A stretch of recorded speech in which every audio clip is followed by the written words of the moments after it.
Tana River in Garissa counties have been left homeless after Tana River busted its banks following heavy rains witnessed in the country.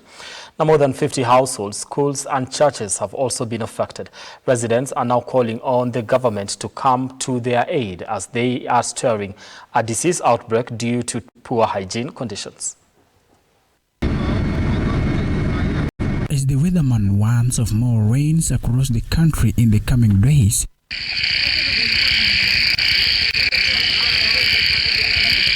the residents of Mororo area in the border of Garissa and Tana River County are on the receiving ends of these predictions after the Tana River busted its banks, rendering 200 residents homeless. Pia ambalo sasa hivi lote limezingirwa na maji na haliwezi kufikika, lakini pia kuna dispensary ya Mororo ambayo sasa hivi huwezi kuweza kupata huduma yoyote kwa sababu imekuwa marundi na imezibwa na maji, imezingirwa na maji kiasi cha kuwa huwezi kupata services zozote hapo. Kwa hizi ni changamoto ambazo mvua imeleta katika sehemu hii, na kitu ambacho tunaweza kufanya kuanzia leo ni kuweza kuandikisha wale watu ambao wameathirika, na watu wako katika level tofauti. Kuna wale ambao tayari nyumba zao zimeingia maji ambao ni takriban nyumba 50. Lakini kuna nyumba zaidi ya 150 ambao tumewaomba watoke sehemu hizi. Social amenities already submerged. Their lives are now left at the mercy of the raging floods. Maji yamejaa mpaka ndani ya nyumba. Hata sasa tumefanya kutoa vitu nje, vitu ziko nje. Kila mwaka, kila maji kijaa, tunakuwa na matatizo ya kila siku. Since in this area, evidence of the destructive nature of the floods, residents forced to construct makeshifts to keep safe during the night.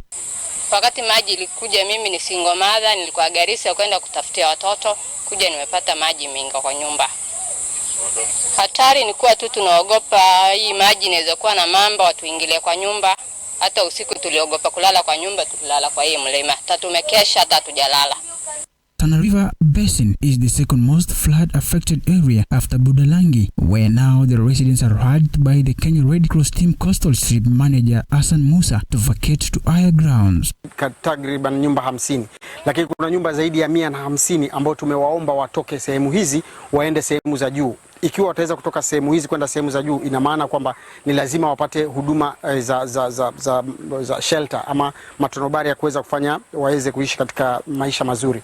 Kumbuka pia kwamba hawa watu wana watoto na wengine ni kina mama wajawazito. Kwa hiyo haya yote lazima tuyaangazie kwa makini zaidi wakati wanapokwenda katika sehemu ambazo tunasema waende sehemu za juu.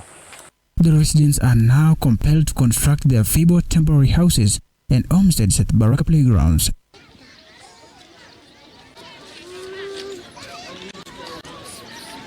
Regan Lemeguran, Look Up TV.